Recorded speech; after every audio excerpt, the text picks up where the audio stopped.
네, 시청자 여러분 연휴 잘 보내고 계신가요? 2024년 푸른 용의 해 갑진년에 다시 인사드립니다. 모두 새해 복 많이 받으시고요. 정말 고생 많았던 2023년을 뒤로 하고 이제 또 새해를 맞아서 저희 함께 투자 전략 세워보는 시간 마련해봤습니다. 오늘 투자 정석 1부와 2부 2시간 알차게 진행해 볼 텐데요. 저는 오늘 진행을 맡은 김수정입니다. 저희가 이 시간 또 알차게 준비를 했기 때문에 끝까지 함께 하시면서 새로운 한 해를 위한 투자 전략 세워보시면 좋을 것 같습니다. 오늘 MTNW 최고의 위원들과 함께 여러분들의 종목 궁금증 속 시원하게 해결해 드릴 텐데요. 전화 02786-1022, 1023번으로 걸어주시면 되고요. 문자는 013-3366-8200번 그리고 또 유튜브 실시간 라이브 채팅창을 통해서도 이 시간 함께 하실 수가 있습니다. 모든 방법들 소통 창구 열려 있으니까요. 적극적으로 활용해 주셔서 이 시간 함께 하시면 좋을 것 같습니다. 그러면 오늘 종목명과 매수가, 비중까지 보내주시면 상담 받으실 수가 있거든요. 지금 바로 참여해 주시기 바랍니다.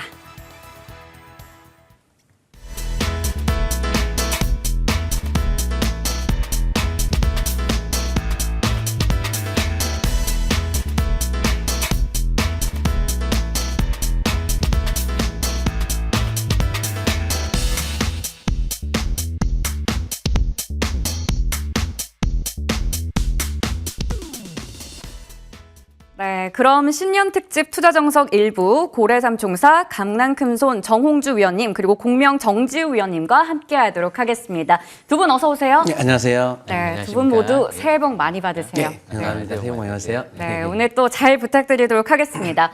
2024년 새해가 밝았고요. 올해 증시는 또 반도체 부활에 대한 기대감 그리고 낙관론 또 한편으로는 미국의 통화 정책이라던가 대선 변수 같은 경계감들이 상존하고 있는데요. 이런 시장에 대해서 좀 어떻게 전망을 하는지 그 부분부터 들어보도록 하겠습니다. 먼저 강남금손 위원님께 질문 드려볼게요. 네, 지금 증시가 강세 랠리의 신고가를 그리고 있긴 한데요. 현재 앞으로 미국이 어떻게 될 것이냐, 바로 금리 인하가 예정이 되어 있는 상황이죠. 그래서 이 강세 기조가 연속적으로 올라옴에 따라서 잠시 동안의 쉬어가는 조정은 나타날 수도 있겠지만, 하지만 기본적으로 큰 그림은 미국의 금리 인하와 미국의 대선이기 때문에 저는 강세 기조 자체는 크게 훼손되지는 않을 것이다. 대선이 있는 해에서 증시가 폭락장이 오고 위기가 발생된다? 그렇다면 바이든이 과거에 작년도 같은 경우에 은행들이 파산이 나타났을 때 빠르게 대처를 해가지고 예전하고 다르죠. 2008년대 금융위기 당시와 그때 작년도와는 전혀 다른 어떤 조치를 취하면서 하루 이틀 만에 빠르게 조치 취해서 일을 이제 무마시켰죠. 혹 이렇게까지 할 수 있는 건 현재 이제 대통령의 또 권한도 일부가 있기 때문에 앞으로 내년 대선 속에서 경제에 대한 움직임이 많이 나쁘다 하더라도 대통령의 권한 속에서의 어떤 재정 정책, 통화 정책이야 파월이 긴축을 한다 하더라도 근데 긴축이 이제 다 끝난 걸로 이제 알려져 있죠. 그래서 통화 정책 말고도 재정 정책으로 어떻게든 경기를 살려서 만약 안 좋다 하더라도 대선에 유리한 측면에 쓰기 위해서 정책을 짜지 않을까라고 생각을 하고 있습니다. 근데 지금 워낙 이제 단기적인 랠리가 나왔기 때문에 잠시 순고로는 나온다 하더라도 지수가 조정할 때 오히려 종목 장세 일부 개별 중소형주로 짧은 매매를 하시면 되는 거니까 너무 크게 조정받는다 해서 염려할 필요는 없습니다. 그래서 지금의 신규 매수로 대형주 같은 경우 반도체 이런 것들을 접근하기엔 좀 어려워요. 위험해요. 너무 많이 올랐기 때문에. 하지만 이제 큰 어떤 조정에 대한 형태가 나온다면 아마도 경기가 둔화되는 시그널이 나오는 발표되는 시점, 바로 2분기가 되겠죠. 1분기는 어차피 작년도 4분기에 대한 실적이 좋아요. 11월, 12월은 대규모 쇼핑 시즌이기 때문에 1분기까지도 크게 문제 없겠지만 경기는 점차 둔화되고 있는 상황에서 긴축을 끝나는 거겠죠? 긴축이 끝낸다는 자체는 경기는 둔화된 그 지표가 언제 나오냐? 1분기에 대한 실적 발표, 2분기 초가 되겠죠? 그때 잠시 쉬어가는 조정은 나타날 수 있으니 피하면서 저가를 노려서 이번 연도 하반기에 대한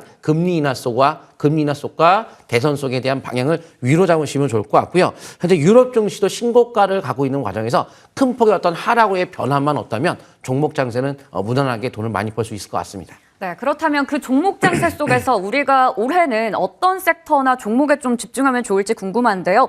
지금 좀 눈여겨보고 계신 업종 궁금합니다. 네, 제가 이제 오늘 끝까지 시청하신 분들께는 종목도 정확하게 하나 이제 찔러 드릴 텐데요. 업종으로 본다면 기본적으로 저는 이번 연도 현재 UAM 그리고 자율주행. 왜냐면 이제 과거에 모빌아이가 상장한 지가 이제 재작년도가 상장함에 따라서 본격적으로 이제 상장한 이유가 산업을 키우기 위해서 주식시장 상장해서 그 주식시장 투자한 돈을 받아가지고 더욱더 이제 본격적인 사업을 펼치려고 상장을 한 거겠죠.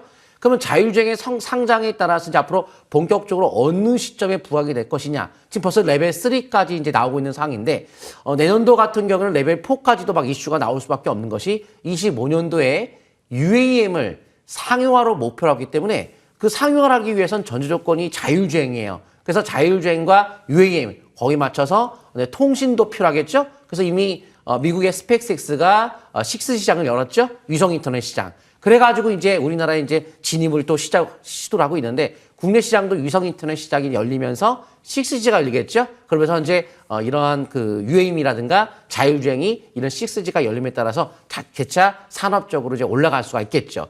그런 부분도 괜찮겠지만 지금 뭐 연초에 뉴스 나온 거 보면은 여전히 전쟁은 이스라엘 전쟁이 이루어지고 있기 때문에 방산 쪽 그리고 이제 북한도 연초에 또 여러 가지 발표를 많이 하죠. 또 남한과의 어떤 문제점 이런 것들을 또 이야기가 이제 나오다 보니까 드론, 방산 이런 쪽도 우리가 관심을 갈 수 있을 것 같고요. 우주항공 기술도 요새 미국과 중국이 우주로 쏘고 있는 우주항공 관련된 이런 정책들을 많이 펼치고 있기 때문에 국내에도 많은 관심을 가져야 될 것 같아요. 또 연초에 이제 국내에서도 많은 정부에서 발표가 이루어질 텐데 저출산 문제가 굉장히 심각하기 때문에 발표가 나타나지 않을 수가 없겠죠. 그래서 저출산 관련주 많이 이런 부분들이 있습니다. 하지만 제가 제일 또 중요하게 보는 이유는 삼성이 발표한 게 있죠.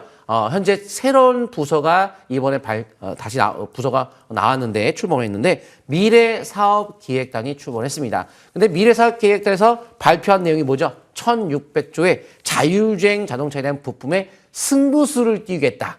저도 강남교수도 같이 삼성과 함께 승부수를 똑같은 이 자율주행 쪽에 승부수를 띄우겠습니다. 삼성이 한다는데 저도 여기서 승부수를 띄우겠죠. 이 관련주가 있을 텐데 그 관련주는 제가 나중에 끝나고 끝까지 시청하신 분은 내지 공개방송 오시게 되면 이 관련주 삼성이 승부수 던진 그 종목을 무료 공개방송에 또 공개를 할 거고요. 그 외에 연초에 바로 수익 날 수 있는 종목도 시청자분들께 또 제공을 하도록 하겠습니다. 그리고 또한 미국 시장에 대한 규모가 이번 연도가 신재생 쪽에 대한 흐름, 거기서도 태양광 산업이 더욱더 관심을 받을 수밖에 없는 것이 IRA법을 통해서 본격적으로 연초부터 시장에서 이슈가 될 텐데 거기에 중국이 규제받는 부분이 신재생 에너지 쪽이다 보니까 태양광에 대한 더욱더 미국에서 투자를 많이 하겠다고 이미 발표를 했습니다. 최근에도 HD 에너지, 현대에너솔루션 내지 현재 하나솔루션 같은 태양광 관련주가 거의 상한가까지 갈 정도로 12월 달에 폭등 랠리가 나온 적이 있었죠. 단기 랠리. 그게 이제 시작이 된 거고요. 내년도 초 1월, 2월도 계속 꾸준하게 내년도 태양광에 대한 관심도도 계속 이어가시면 좋을 것 같습니다. 네, 이렇게 업종과 테마에 대해서 먼저 좀 짚어봤습니다.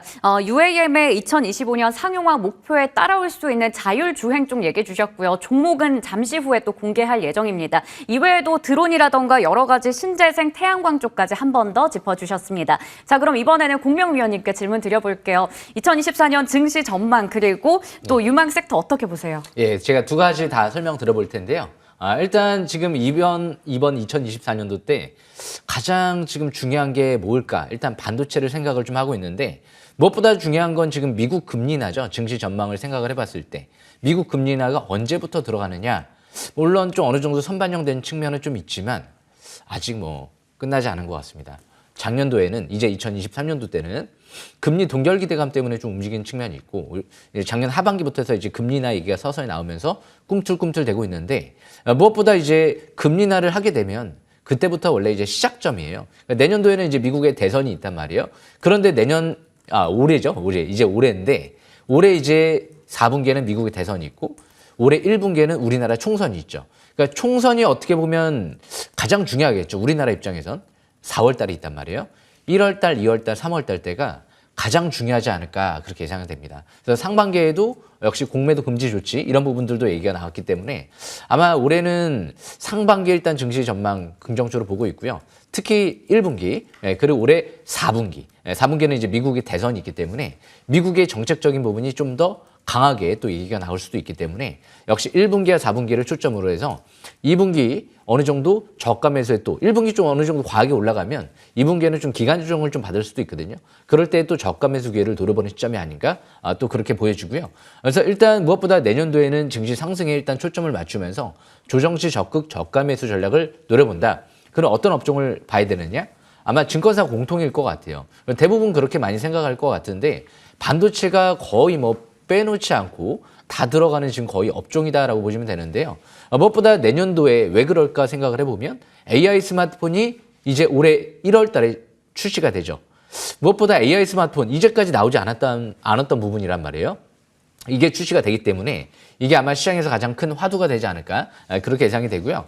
뭐 HBM은 지금 올해 없어서 못 판다 뭐 이런 얘기까지 나오고 있거든요.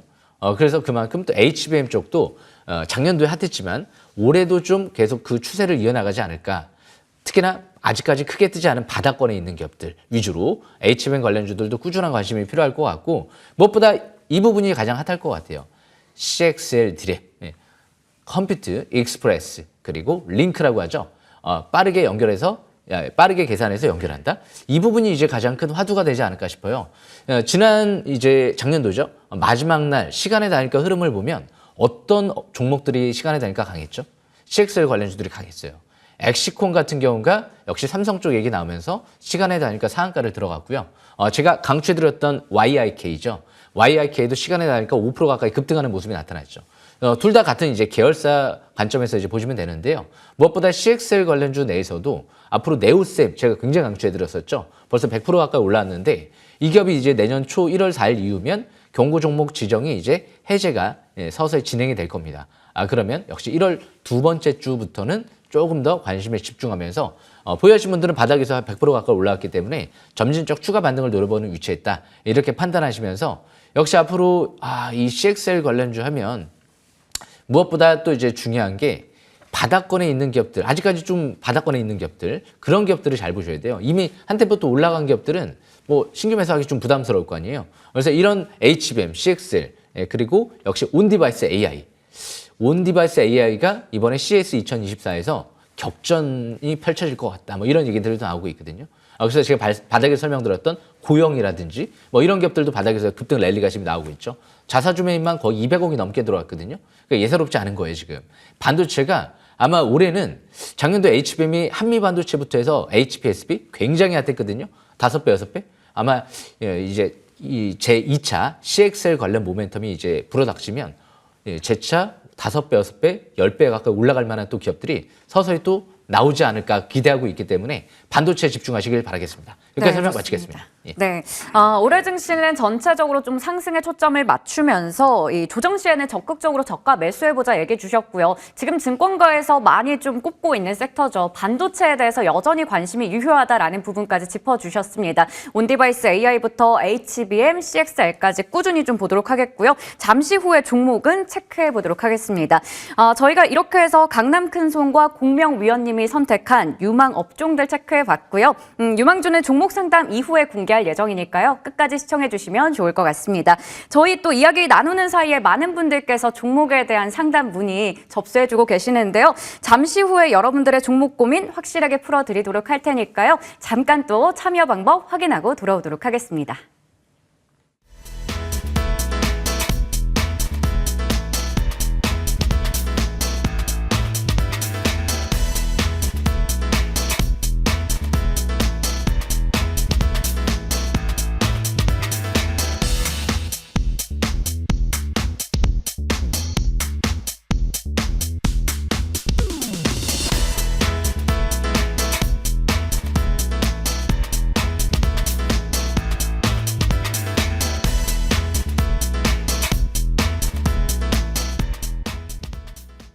네, 그럼 본격적으로 종목 상담 이어가 볼 텐데요. 시청자분 전화로 만나보도록 할게요. 시청자분 안녕하세요. 안녕하세요. 네, 안녕하세요. 새해 복 많이 받으시고요. 예, 복 많이 받으세요. 네, 감사합니다. 오늘 혹시 어떤 종목 궁금해서 전화 주셨을까요? 넷패스요. 네, 넷패스 매수가와 비중 말씀해 주시겠어요? 19,200원에 20%요. 네, 매수가는 19,200원이고요. 비중은 20%입니다. 넷패스 같은 경우에는 12월 28일에 종가는 19,670원쯤 되는데요. 이 종목 같은 경우 혹시 언제 매수를 하셨을까요? 작년 5월 정도요. 아, 네. 작년 5월이면 꽤나 긴 시간 동안 좀 보유를 하고 계신 것 같아요. 이 종목 저희가 강남큰손 위원님께 질문 드려보도록 하겠습니다. 네, 어떻게 보시나요? 네, 넷패스 한번 설명을 드리도록 하겠습니다. 일단은 종목 자체가 이게 분야가 우리가 산업적 봤을 때 미래를 봤을 때 우리가 어떤 분야이 되냐. 바로 이제 온디바이스, AI, 자율주행 같은 4차 산업혁명에 대한 관련주는 항상 꾸준하게 우리가 관심을 하고 매매를 해야 돼요. 하지만 그렇게 따지면은 줄기세포도 미래는 밝겠죠? 그 줄기세포도 할 수는 없잖아요. 그러니까 멀리 보면 못할 게는 없어요. 뭐 기업은 다 좋아요. 산업도 다 좋은 거고. 근데 이런 섬유의복이라든가 그 과거에 80년대, 90 우리가 예전에 섬유의복이 많이 발전했던 경공업 시대. 그러니까 그때는 이제 섬유가 또 필요했겠지만 지금 또 섬유는 그렇게 중요한 부분을 또 보진 않잖아요. 그래서 그런 산업적 측면에서는 좋아요. 그런데 이제 산업은 좋은데 여기 이제 수급도 받쳐줘야 되고 이제 차트상 포인트가 있어야 되고 뭐 가치가 저평가돼야 되고 공시가 호재성 재료가 있으면 이제 주가가 이제 타이밍을 잡아가지고 주가가 올라가야 되는데 큰 기조에 대한 산업은 문제는 없으나 한번 제가 그 차트에 대한 포인트를 한번 보도록 하겠습니다.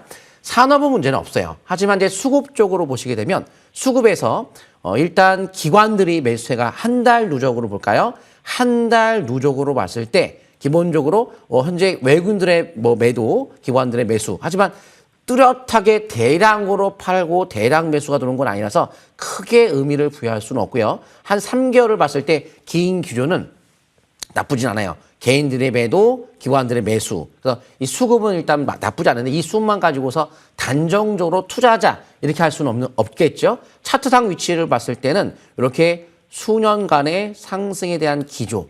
이 기조가 이제 붕괴가 한번 됐죠. 당연히 이 올라간 길이만큼의 조정의 길이가 필요한 거예요. 그럼 길이만큼이 좀 낫나요? 조금 상승의 길이보다는 조금 짧은 형태의 조정을 받은 형태로 아직 조정 길이를 봤을 때는 반드시 갈 거다라고 판단하기 좀 어려울 것 같고요. 현재 이동평선 자체가 일단 데드크로스의 역배열. 데드크로스의 역배열이라는 것은 주가는 상승세가 나타나는 것은 정배열이 되겠죠. 이런 식으로 이평선이 22선이 위에 있고 요 노란색 선이 22선이고 아래 선이 파란색 선이 60일 이평선인데 60일이 아래에 있는 것을 정배열. 정배열은 연속적인 점진적인 상승 흐름을 탈 수 있겠지만 데드크로스 바로 파란색의 62선이 위에 있는 역배열. 역배열 상태다 보니까 현 시점에서 간다 안 간다 이렇게 우리가 논하기보다는 가치적으로 제가 한 10가지에 대한 강남큰손 기준을 보니까 가치적으로 그렇게 비싸지는 않아요. 비싸지는 않은데 수급이 독특하게 대량으로 들어왔다는 것은 특히 특별한 징후는 없었고 현재 차트상에서는 방향성을 뚜렷하게 뛰지 않는 반등성인데 여기서 첫 번째 바닥을 치고 두 번째 바닥을 쳤기 때문에 5개월 입혀서 회복 후 지지 첫 번째 바닥 그리고 여기도 마찬가지로 20개선 돌파했으니까 방향은 짧게나마 방향은 띄었지만 추세적으로 역배열 상태이기 때문에 계속 갈지는 의문이에요. 하지만 쌍바닥 속에서의 향후에 대한 자율주행 혹은 반도체에 대한 어떤 미래에 대한 밝은 전망 속에서 상승에 대한 가능성을 볼 수는 있습니다. 그래서 5개월 이동평균선을 가지고서 한 번쯤 매매를 할 수는 있겠지만 지지권 5개월 이평선 현재 가격은 얼마냐면 17,000원 정도로 손저가를 잡고 시도하는 건 좋아요. 시도해라가 아닙니다. 하는 방법은 그렇게 하는 거예요. 근데 보통 이제 그렇게 하는 거라고 말씀드리면 그렇게 하라는 거구나. 하라는 명령어가 아니고 하는 방법을 말씀드려요. 왜? 방향이 간단하다라고 논의할 수 없는 것이 극저평가면 갈 수도 있어요. 근데 수급이 엄청 들어오면 갈 수도 있어요. 근데 그것도 아니에요. 뉴스적으로 좀 당장 봤을 때 산업적으로 작년도 4분기에 반도체가 너무 과한 랠리를 보였기 때문에 신규로 더 올라가는 것이 또 쉽진 않아요. 지금 반도체가. 그래서 현 시점은 트레이딩, 대응이 좀 필요하지 않을까 보고 있고요. 제가 이 시간에 뭐 몇 분 사이에 모든 회사에 대한 내용을 다 알 수는 없어요. 원래 레포트 애널리스트 같은 경우는 한 달 동안 막 분석하잖아요. 그래서 자세하게 더 알고 싶으면 나중에 MTNW에 제가 공개방송 또 하니까요. 오셔가지고 자세하게 설명 들으시면 좋을 것 같습니다. 네. 넷패스에 대해서 먼저 좀 상담 도와드렸습니다. 우선은 트레이딩 관점에서 얘기를 주셨고요. 손절가 같은 경우 17,000원에 시도를 해보는 것이 좋을 것 같다라는 부분에서 설명을 또 해주셨습니다. 이러한 방법도 있다라고 좀 짚어주셨고요. 시청자분 좀 도움이 되셨으면 좋겠습니다. 전화 계속 받고 계신 거죠? 예. 네, 그렇다면 앞으로 좀 이 방법들 참고하셔서 성공적인 투자하시길 응원하겠습니다. 감사합니다. 감사합니다. 네, 감사합니다. 다음 전화 한번 받아보도록 할게요. 시청자님 안녕하세요. 예, 안녕하세요. 네, 안녕하세요. 새해 복 많이 받으시고요. 예, 새해 복 많이 받으세요. 네, 오늘 어떤 종목 궁금하셔서 전화 주셨을까요? 예, XM입니다. 네, XM 매수가와 비중도 말씀 부탁드릴게요. 예, 2,500원에 20%입니다. 네, 매수가는 2,500원, 비중은 20%입니다. XM 같은 경우에는 저희 공명위원님께서 상담 도와드리도록 하겠습니다. 바로 부탁드려 볼게요. 예, 안녕하십니까? 예. 예, 안녕하십니까? 예, 전화 주셔서 감사합니다. 예, 제가 예. XM 같은 경우를 또 한번 설명 들어보겠는데요. 제가 예. 2023년도 때 한번 상반기 때 한번 관심을 가졌던 걸로 기억이 나요. 그때 당시 아마 12물량도 들어왔던 것 같고 그때 다 안 빠져나갔었거든요. 기관 세력들이. 그런데 급등을 하면서 그때 한번 빠져나갔었어요. 그리고 나서 기간 조정을 충분히 거치고 나서 다시 작년도 8월 달에 한번 또 급등 랠리가 나오더라고요. 그리고 나서 다시 무상증자를 하고 나서 다시 떨어졌어요. 무상증자를 하고 나서 대부분 또 충분히 기간 조정 받고 다시 가는 경우가 많거든요. 무상증자를 한다는 건 회사 잉여금으로 주식을 또 주주들한테 이제 발행을 해서 무료로 나눠준다는 거잖아요. 좋은 거예요. 예. 그만큼 이제 긍정적인 부분인데 실적 대비 좀 저평가돼 있지는 않아요. 예, 퍼가 낮다든지 뭐 지금 극도로 뭐 저평가돼 있다든지 그러지는 않는데 그렇다고 또 뭐 실적이 뭐 대규모 적자나는 것도 아니에요. 꾸준하게 그래도 영업이익이 꾸준하게 잘 나오고 있는 클라우드 관련 회사죠. 삼성 쪽도 고객사로 두고 있고요. 무엇보다 재무 상태도 양호해요. 부채가 별로 없고요. 시설 투자도 이미 증설을 했던 걸로 알고 있어요. 시설 투자도 4억 이전도 했죠. 그래서 뭐 전망도 나쁘지 않고 다 나쁘지 않은데 이제 때가 언제 가느냐 이제 그게 관건이죠. 그거는 이제 차트를 보면서 판단을 해야 될 것 같은데요. 차트를 보면서 설명 들어보겠습니다. 차트가 나쁘지는 않은 것 같습니다. 보시게 되면 밀집 국면에 있죠. 지금 이격이 벌어져 있지 않은 상태죠. 2,500원대에서 봤다는 건 약간 애매하게 본 거예요. 주식 싹쓸이는 저 빨간색 라인선 있죠. 이 721선 부근이라든지 그 이하로 내려올 때를 바닥권, 저가 매수 구간으로 참고해 볼 수 있는 시점인데 그냥 흐르고 있는 시점에서 전저점 딱 이탈되고 나서 그 시점에서 바로 사니까 쭉 흘러 내려가니까 손실이 좀 더 확대되는 거죠. 그러니까 지금 거래 없이 지금 최근 들어 기간 조정을 받아줬기 때문에 정상적인 조정으로 좀 보여지고요. MACD 같은 경우가 빨갛게 상승 기조로 전환이 되면 그때부터 조금 더 이제 2023년도 8월 달 때처럼 이렇게 그때부터 시작이 되죠. 거래량이 늘면 그러면서 급등세가 나타나니까 밀집 국면에서 그러니까 지금 거래량 증가 추이가 가장 중요할 것 같아요. 주식은 움직여야 될 거 아니에요. 멈춰 있으면 안 움직이겠죠. 거래량이 늘어나고 해야지만이 움직인단 말이에요. 하루하루 거래량 체크가 굉장히 중요합니다. 그러니까 이런 기업들은 뭐 일단은 실적이나 재무 상태는 나무랄 데가 없기 때문에 굳이 여기다 대고 지금 AI 이 플랫폼 관련주를 추격 매도하기보다는 지금은 보유주만 보유를 하다가 1,900원대가 중요한 단기 지지권으로 보시면 돼요. 그리고 나서 보유하신 물량만 갖고 있다가 2,500원대 올라가면 일단은 한 번쯤 절반이라도 축소한다든지 정리를 했다가 왜 물렸다 올라오는 거기 때문에 매수권에서 매수를 해서 올라가는 게 아니고 단기 이제 흐르고 있는 상태에서 매수를 해서 떨어진 상태에서 올라가면 일단 최소한 절반이라도 축소한 다음에 나머지 갖고만 뭐 3,000원대 이상까지 도전을 한다든지 그런 식으로 매매 전략을 펼치시는 게 좋을 것 같거든요. 그러니까 중장기 월봉 차트를 보시게 되면 아직도 밀집돼 있죠. 이평선이 지금 하단 추세 부근. 주식은 이렇게 밑에 하단 추세 근접할 때 매수를 해야지 최저 저가 매수기를 노려볼 수가 있거든요.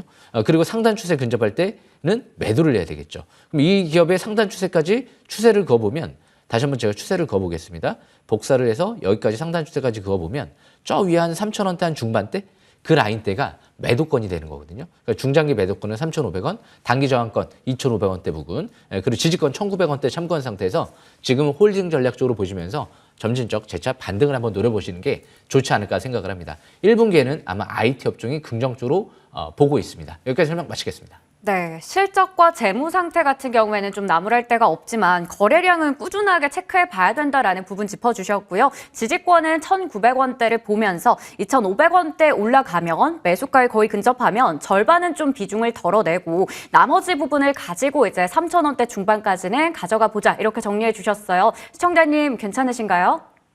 예, 괜찮습니다. 네, 그럼 앞으로도 성공 투자 응원하도록 하겠습니다. 감사합니다. 감사합니다. 네, 이렇게 저희가 두 분께 전화 상담 한번 여쭤봤습니다. 그리고 이렇게 상담 진행하는 동안에 문자도 와서요. 이번에는 문자 한번 열어보도록 할게요. 첫 번째 문자는 4865번님께서 보내주셨는데요. 바로 종목은 신원종합개발입니다. 매수가는 5,630원이고요. 비중 같은 경우 30%입니다. 이거 어떻게 해야 할지 고민돼요 라고 얘기를 좀 주셨는데 일단 지금 주가 상태가 3,000원대까지 좀 내려와 있어서 매수를 하시고 나서 쭉 이렇게 주가가 흘러내렸거든요. 이 종목 어떻게 해야 될지 궁금합니다. 정홍주 위원님 좀 부탁드릴게요. 예. 일단은 건설 대표적인 이제 종목들은 우리가 현대건설이 있고 뭐 GS건설이 있고 여러 건설사들이 있는데 대기업들에 대한 건설사는 그나마 좀 버틸 수 있겠지만 중소형 건설사 같은 경우에는 지금 고금리 상태에서 좀 혹시 어떤 돌발적인 변수가 또 생길 수도 있고 이번 연초에 나온 뉴스들을 보면은 PF 대출에 대한 어떤 문제점 계속 불거지고 있는 상황이 연출되고 있기 때문에 건설주는 지금은 기본적으로 하는 분야는 당연히 아니겠죠. 신규로 접근은 안 하겠지만 보유주를 또 어떻게 할 것이냐. 근데 이제 보유주가 또 뭐 못 간다 해서 또 팔고 나면은 하고 이제 금리나 뭐 다가오니까요. 거기다 또 올라갈 수도 있겠죠. 향후에는. 하지만 우리는 모든 거 정확하게 다 맞출 수 있는 없어요. 이게 주식은 상승도 있고 하락도 있고 중간에 등락도 있어요.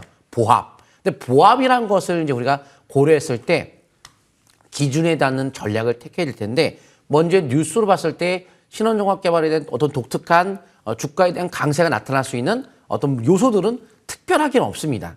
건설사들이 지금 크게 뭐 호재가 될 만한 것은 네옴시티 혹은 우크라이나 재건 뭐 그런 쪽으로는 그나마 건설 쪽에서도 우리가 관심을 갖고 볼 수 있는데 요즘은 또 그런 테마성을 갖고 움직이는 경향이 지금 별로 크게 반응하고 있지 않기 때문에 시장에서 그쪽 움직임 중심으로 그나마 관심을 갖는 건 나을 것 같고요. 차트상에서 혹은 수급적으로 수급에도 특별한 어떤 외국인들 기관들의 대량 매수가 들어오는 부분은 없습니다. 그럼 차트상의 포인트는 어떤 거냐? 거래가 늘고 떨어졌죠. 항상 주식은 거래가 늘면 올라가야 돼요. 거래가 늘었던 것을 절반의 봉을 깨니까 바로 추락해버리죠. 특히나 거래가 터졌던 이 저가를 깼죠. 그러면 깨면 줄줄줄줄 새는 신저가예요. 근데 신저가가 그냥 신저가가 아니에요. 시세 분출 후의 신저가예요. 분출 안 시키고 그냥 신저가면은 언젠가 한 번 정도 갈 수 있죠. 이렇게. 근데 분출했죠. 더군다나 쌍봉을 쳤어요. 고점을 두 번이나 형성하는 쌍봉을 치고 지지권을 무너뜨리니까 바로 흘러내리는 거예요. 그러면 흘러내리고 있는 상태에서의 신저가에서 언제 갈지 알 수가 없다는 거죠. 근데 10가지의 기준을 제가 강남구선의 명품 꿈의 투자법이라서 가치 평가를 해보는 것이 있습니다. 그 기준을 보게 되면 지금 과하게 떨어지긴 했어요. 근데 이건 그러면 이제 뭐 시청자분들 이제 초보자분들도 계시고 고수분도 계시겠지만 보통 초보자분들이 한다면 어떤 이렇게 하는 게 전략적으로 하는 방법은 이렇습니다 하는 것을 그렇게 하는 게 좋다는 게 아니에요. 이렇게 좋아요가 아니고 전략은 이런 방법이 있다. 우리가 좋다 나쁘다면 상승과 하락이라는 게 있는데 상승과 하락을 여기서 큰 가치로 봤을 때는 언젠간 갈 수 있는 정도의 가격적으로 저평가 속에 들어왔어요. 언젠가는. 하지만 그 가치만 믿고 주가를 가만히 내버려다가 만약에 PF 대출의 사건, 건설주의 움직임이 하락이 더 크게 나타났을 때 건설주 하락이 같이 내려오게 되면서 신저가 내려오고 있으니까 같이 신저가로 내려갈 수도 있는 거죠. 어디가 저점이 아직 바닥을 안 쳤으니까요.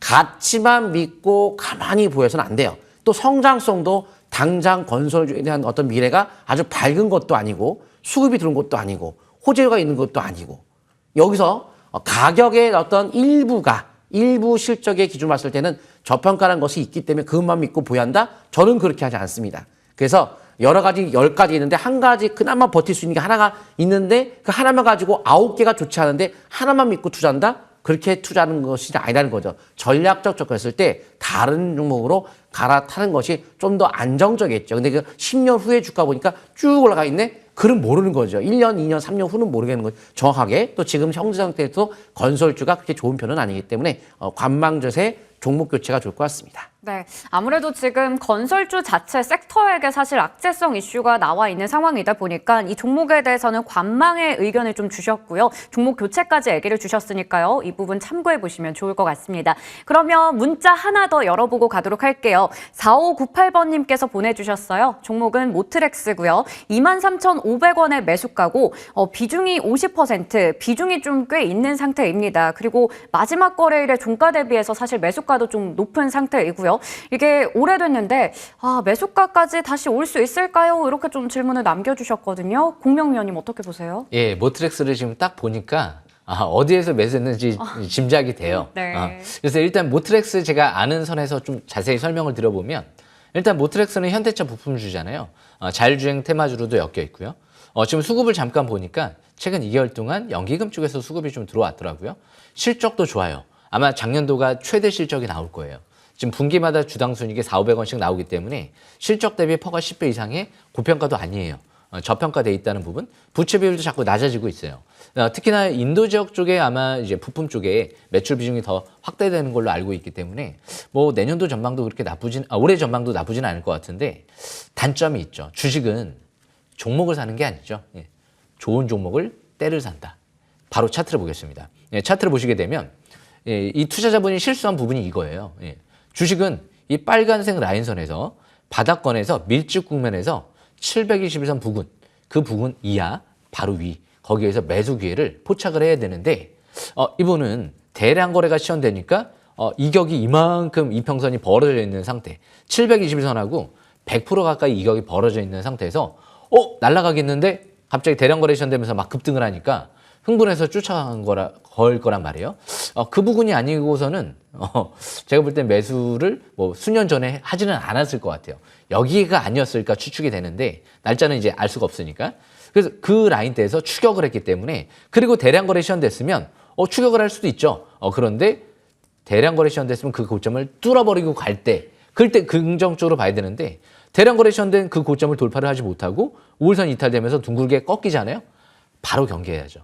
그리고 나서 지금 721선 부근까지 떨어졌던 시점은 2023년도 10월 달 부근이었거든요. 14,000원대 부근, 이 부근에서 매수 기회를 다시 노려야죠. 그런데 이 부분을 안 했기 때문에 다시 올라가봤자 본전밖에 안 될 것이고요. 올라간다 떨어진다 정답도 없을 것이고요. 현대차가 갑자기 또 자동차 판매를 급감하게 되면 또 못 갈 수도 있는 거죠. 대신 뭐 전망은 나쁘지 않습니다. 워낙 현대차가 좀 저평가돼 있기도 하고 내년도에 조자 공장도 이제 완공될 예정이니까 특히 내후년도 전망이 나쁘지는 않을 것 같거든요. 그래서 지금은 뭐 현대차도 이제 본격적으로 살아나고 있는 만큼 추격 매도보다는 보유한 물량을 보유주만 보유를 하다가 15,000원대 지지권으로 보시면 돼요. 그리고 2만원대, 22,000원대 중반대, 23,000원 본전 부근에 올 때는 일단 전량 매도했다가 다시 보시는 게 좋을 것 같고요. 너무 한 종목이 지금 50% 가까이를 자동차 쪽에 뒀다는 건 그게 썩 좋은 선택은 아닌 것 같거든요.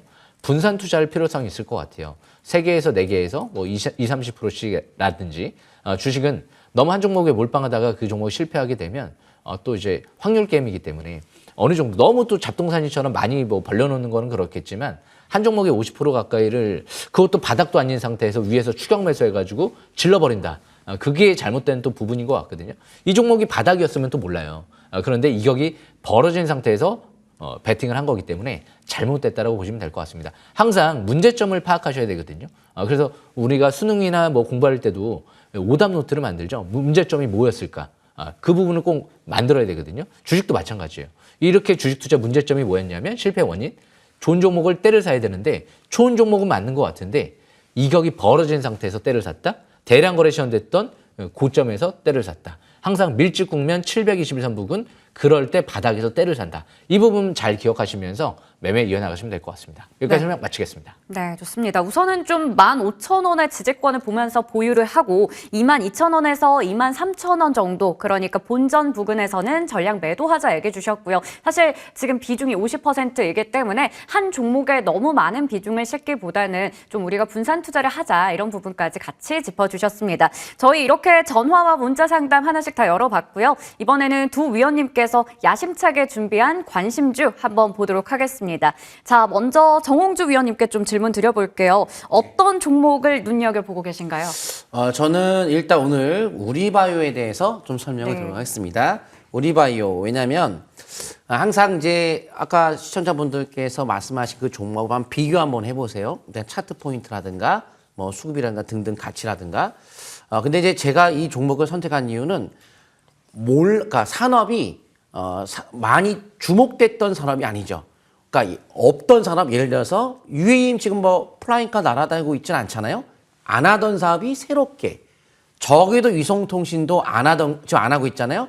하나 시스템 안 하던 거로 이제 주목이 되면서 올라가듯이 산업적으로 대마 합법화에 대한 이슈가 이제 새롭게 부각되고 있는 시점이라 초반에 우리가 관심을 가지면 또 수익을 낼 수 있을 것 같아요. 미국의 의료용 대마 합법화에 대한 기대감 속에서 최근에 강세가 나왔던 종목입니다. 이미 시작초로부터 의료용 대마 재배와 대마 성분에 대한 연구를 위한 승인을 취득한 기업으로 대표적으로 대마, 의료용 대마 관련주로 우리가 알 수 있는데요. 그 관련성을 띠고 있는 여러 가지 종목들이 있겠지만 시장에서 가장 반응이 강하고 현재 일본에서도 현재 이런 대마 합법화에 대한 이제 여러 가지 긍정적 이야기가 계속 이어지고 있고, 많은 나라들이 이미 이 대마 합법화에 대해서, 의료용 대마 합법화에 대해서 이미 시행이 되고 있는 나라들도 있기 때문에 현재 우리나라 같은 경우는 아직 뭐 그런 통과하고 있지 않지만 미국에서에 대한 반응들을 봤을 때 국내에서도 의료용 대마 합법화에 대한 이슈가 앞으로 좀 기대를 걸 수 있을 걸로 보고 있습니다. 그 외에도 과거에 정부에서 스마트 특성화 구축 사업 추진했을 때 강하게 올라갔던 부분도 있습니다. 이 종목이. 그 왜 그러냐? 바로 4차 산업혁명 관련주의 IT 기업을 볼 수 있는데요. 대마 관련성의 어떤 사업도 하고 있지만 기본적으로 사업 부분에서 디스플레이 부분의 매출이 다수 있는 IT 기업에 속한다 보시면 되겠습니다. 내년도는 24년 디스플레이에 대한 최대 호황을 맞이할 것으로 보고 있는 업종 중에 하나가 바로 디스플레이 쪽이기 때문에 거기에 따라 실적이 그 디스플레이 쪽에서 가장 많이 나오고 있는 부분인데, 디스플레이 관련주의 전반적인 야스 혹은 힘스, 야스가 LG 디스플레이가 2대 지주로 있는 기업인데요. 최근에 장중에 상한가 근처까지 갈 정도로 디스플레이 쪽이 강하게 움직이기 시작했어요. 힘스 따라가는 모습을 보이고 있죠. 그래서 거기 우리바이오 쪽도 좀 관심을 둘 수 있을 것 같고, 이 바이오 사업도 하고 있습니다. 그래서 1월 달에 바로 이제 미국에서 있을 JP 모건 헬스케어 컨퍼런스가 열리기 때문에 바이오 기업도 최근에 강세를 보이고 있는 부분도 있겠죠. 거기에 따라 이 종목도 바이오 관련주에 속하다 보니까 긍정적인 움직임이 나타나고 있고요. 또 제가 10가지의 수학 공식에 기반을 두는 기준을 두는 평가하는 것이 있는데, 강남 큰손의 특별 노하우의 가치 평가를 보니까 저평가예요. 그래서 가격적으로 잠깐 이제 눈으로 직접 보여드려도 간단하게 봐도 저포, 저PBR이에요. 그러면 저포, 저PBR은 가장 쉽게 우리가 객관적인 기준으로 저평가라고 이야기할 수 있는 저만의 저평가가 아니고 누구나 객관적인, 우리가 저평가하는 것이 주관적으로 평가하는 기준도 있잖아요. 근데 이제 그걸 못 믿을 수 있으니까 객관적인 건 저포, 저평가 아주 간단한 겁니다. 그러면 그런 저평가 속에서 모멘텀도 좋고, 차트 수급은 특별하게 지금 여기에 뭐 외국인가들 사고 있지 않지만 수급적으로 봤을 때 외국인가들 사는 것은 중대형주. 그래서 중대형주는 점진 쪽으로 외국인들이 사서 올라가는데, 이거는 제가 만든 명품 꿈의 투자법에 장중 상한가를 칠 수 있는, 혹은 20, 30% 급등할 수 있는 그 상한가 수급이 들어온 게 바로 27일이에요. 그래서 장중에 상한가를 갔어요. 이전 강한 자금이 들어오게 되면 주가는 이 저점을 깨기 전까지는 상승을 계속 탄다라고 일단 봐야 돼요. 이렇게 자금 들어오고 바로 주가는 이렇게 무너진다.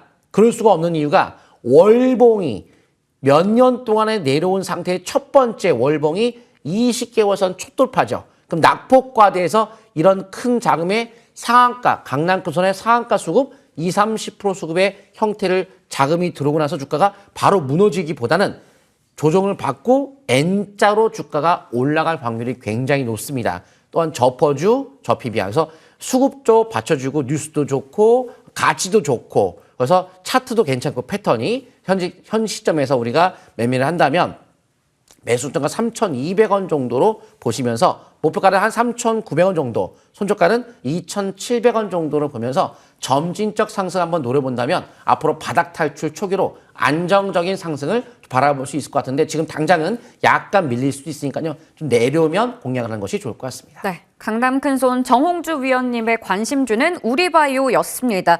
미국의 의료용 대마 화법화에 대한 기대감 속에서 또 우리가 모멘텀을 찾아볼 수가 있겠고요. 디스플레이 업종에 대해서 올해 굉장히 좀 많은 기대감들이 있는데 이런 쪽도 같이 좀 모멘텀 체크해 볼 수가 있습니다. 매수가는 3,200원, 목표 주가는 3,900원, 손절가 2,700원 제시해 주셨습니다. 자, 그러면 이번에는 공명 정지우 위원님의 유망주 체크해 보도록 할 텐데요. 어떤 종목 가지고 오셨어요? 예, 역시 HBM, CXL, 그리고 온디바이스 AI. 올해가 이런 가장 큰 이슈가 또 이제 불거질 것 같은데요. 무엇보다 중요한 건 반도체 쪽인 것 같아요. HB 솔루션을 좀 갖고 왔습니다. 아마 작년도에 프로테크 한미반도체 이런 기업들이 HPSP 4배, 5배, 3배씩 막 올라갔다고 하면 올해는 이 HB 솔루션이 초박막 계측 장비를 국산화하면 아마 이뤄지지 않을까라는 예상도 되는데요. 그만큼 이 기업은 세계 최초로 초박막 계측 장비, 반도체 수율의 가장 핵심적인 부분이다라고 하는데요. 국내에서 아직까지 국산한 기업이 없죠. 그런데 이 기업이 SK하이닉스랑 국책과제를 끝내고 작년도 이미 성능평가 1년 가까이 진행을 하면서 올해 삼성전자와 특히 TSMC에도 장비 반입을 목표로 대응 중에 있다라는 얘기가 나왔는데 최대 주주가 샀습니다. 예. 자사주 매입만 50억에 이뤄졌고요. 예, 그리고 12취득 120억 이뤄졌고요. 무상증자만 245억 돈을 투입했죠. 돈 400억 이상 돈이 투입된 거예요. 그리고 이대주주가 700만 주 갖고 있죠. 지난 11월까지 작년도 11월이죠. 20억의 장내 매수세가 들어왔죠. 그럼 이런 부분들을 어떻게 해석을 할까 생각을 해보면 아니 최대주주와 이대주주가 지분을 늘려놓고 과연 캔슬될까? 그럴 가능성이 좀 적을 거 아니에요. 항상 주포들의 수급을 잘 봐야 된다. 그래서 저는 주포 대량 이렇게 매집이 이뤄지지 않은 기업들은 별로 보고 싶지가 않거든요. 그러니까 이런 대기업 쪽이랑 세계 최초로 개발하는 기업들은 주시할 필요성이 있거든요. 그런데 애플빨, ELB 장비 쪽에 이제 수혜도 있어요. 그러니까 이 기업은 디스플레이, 삼성 디스플레이 쪽에서 4조 원 투자 얘기 나왔죠. 디스플레이 장비 수혜 주고요. ELB 장비 쪽에 애플 아이폰 쪽에 수혜 주고요. 2차 전지 장비 시장도 이제 진입한다 얘기가 나오고 있고요. 특히 반도체가 세계 최초로 장비 개발을 완료를 했죠. 벌써 수년 동안 업그레이드를 하면서 지금 진행을 하고 있다라는 얘기가 나왔었기 때문에 그러니까 이런 기업들이 지금 바닥권에서 아직 작년도 크게 뜨지 않은 기업이거든요. 올해도 이제 막 밀집 국면에서 시작하려고 하거든요. 그러니까 차트를 보면서 설명 들어보겠습니다. 차트를 보시게 되면 이평선이 지금 100일선을 이제 뚫었죠. 위에 이평선이 없어요, 이제. 봉이 아직 720년 바로 위에서 밀집 국면에 있죠. MACD가 이제 0을 돌파하기 시작을 했죠. 이 주봉 차트를 보시게 되면 주봉상 외바닥, 쌍바닥, 쓰리바닥 패턴이 형성이 됐죠. 쓰리바닥 적산벽, 20주선 돌파. 역시 주봉도 이평선 위에 이제 봉이 올라탔죠. 밑에 이제 봉이 아니란 말이에요. 역배열이 아니에요. 정배열 밀집 국면 초기로 들어가려고 하죠. 조금 더 이제 자세히 보면은 이제까지 작년도 이 60주선이 이 100주선 아래에 있었어요. 원래 단기 평선이 장기 평선 위로 올라가야 되거든요.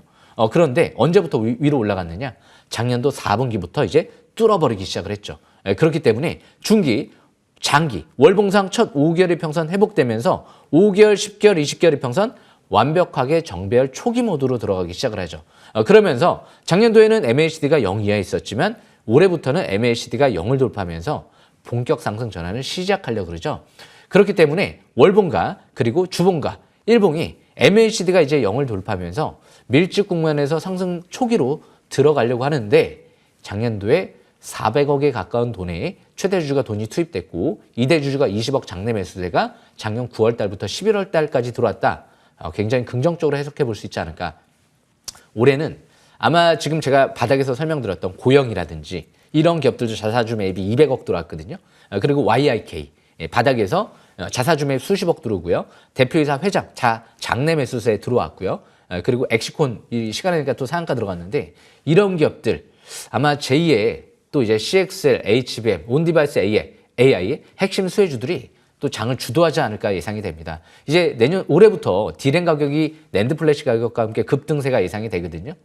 제 관심주 잘 보시면 올해 텐베거 종목이 어느 순간 또 탄생할 수 있지 않을까. 한미반도체도 2, 3천 원대에서부터 시작했거든요. 그게 지금 6만 원까지 올라온 거예요. 특징적인 부분은 최대 주주가 매집을 했고 그리고 대규모 이제 지분을 매입하고 세계 최초로 개발했다는 거. 그게 HB 솔루션하고 똑같다라는 거죠. 참고하시면 될 것 같습니다. 실적도 매우 좋습니다. 여기까지 설명 마치겠습니다. 네, HB 솔루션에 대해서 좀 말씀을 주셨습니다. 앞서 반도체 쪽 강조를 좀 주셨었고요. 이 종목 같은 경우 2차 전지 장비에 대한 좀 신사업에 대한 하나의 모멘텀을 더 장착하고 있다라고 볼 수 있겠어요. 매수가는 4,900원부터 5,100원 사이고요. 목표 주가는 7,700원 이상, 손절가는 4,000원 잡아주셨습니다. 이렇게 두 위원님의 관심주도 체크를 해봤고요. 저희 지금 얘기를 나누는 동안 계속해서 유튜브 채팅창에도 상담이 올라오고 있습니다. 그래서 첫 번째 상담 만나보고 가도록 할게요. 닉네임 2004님께서 제넥신 말씀 주셨는데요.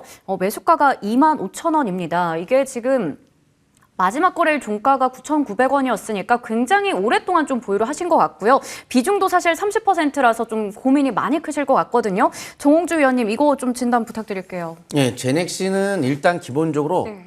부실주에 속하는 매년 적자가 지금 계속 이루어지고 있기 때문에 아무래도 매매가 좀 어렵지 않을까라고 봅니다.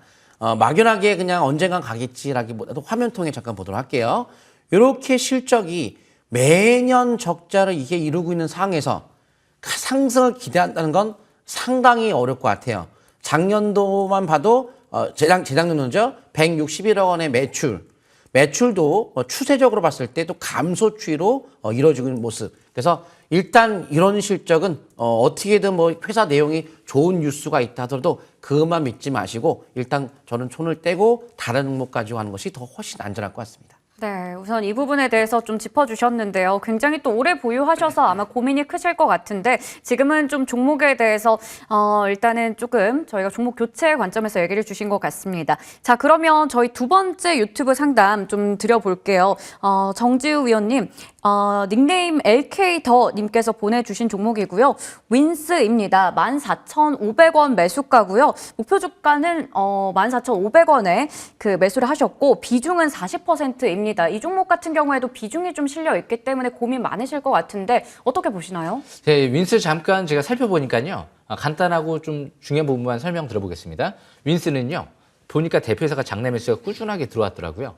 더군다나 실적도 좋아요. 일단 AI 플랫폼 또 보안 관련주 내에서도 이렇게 실적과 재무 상태가 탄탄한 기업이 그렇게 많지가 않거든요. 그래서 지금은 일단 보유 관점으로 가시는 게 좋을 것 같아요. 이전 저점 부근이 11,200원대니까 이 라인 이탈되지 않는 선에서 보유를 하다가 일단 단기 저항권이 14,000원대 중반대거든요. 그 부분에서 일단 절반 이상 축소를 가면서 매도 기회를 노려보시는 게 좋지 않을까 그렇게 생각을 합니다. 여기까지 설명 마치겠습니다. 네, 이렇게 윈스에 대해서도 저희가 상담 도와드렸습니다. 도움 받으셨길 바라겠고요. 오늘 저희가 긴 시간 동안 함께했지만 또 아쉽게 담지 못한 내용들이 있는데요. 두 위원님께서 무료 방송 잠시 후에 준비하고 계십니다. 오늘 어떤 이야기 좀 준비하셨는지 궁금한데요. 먼저 정홍주 위원님 말씀 부탁드릴게요. 예, 제가 아까 삼성이 승부수를 던졌다고 그랬죠. 삼성의 미래기획사업단 승부수 던진 종목, 저도 거기에 승부수를 띄겠습니다. 그거를 공개 방송에 오시게 되면 제가 설명을 드리고요. 이제 강남 큰손 시대가 왔다고 제가 말씀드린 것이 12월 월간 베스트 제가 선정이 됐습니다.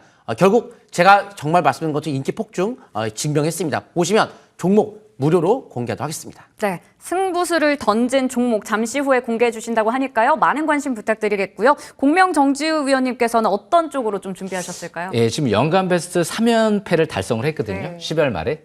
그만큼 이제 전국 1등을 지금 노리고 있어요. 아마 들어오시면 확인하실 수 있을 것 같아요. 온라인 방송 바로 들어오시면 왜 전국 1등을 노리고 지금 대세 방송으로 우뚝 쓰고 있는지 그냥 눈으로 확인하시면 될 것 같아요. 긴 말 필요 없을 것 같습니다. 여기까지 설명 마치겠습니다. 좋습니다. 두 분의 좀 방송이 모두 다 기대가 되는데요. 이 방송들은 포털 검색창에요. MTN 밴드 검색하시면 만나보실 수가 있으니까요. 많은 관심 부탁드리도록 하겠습니다. 저희가 준비한 신년 특집 투자정석 1부는 여기까지고요. 여기서 강남 큰손 정홍주, 공명 정지우 위원님과는 인사드리도록 하겠습니다. 저는 새 얼굴이죠. 좋은 정보 그리고 송필호 위원님과 잠시 후에 2부로 찾아뵙도록 할 테니까요. 계속해서 많은 시청 부탁드리겠습니다. 지금까지 1부를 시청해주셔서 감사합니다. 잠시 후에 돌아올게요.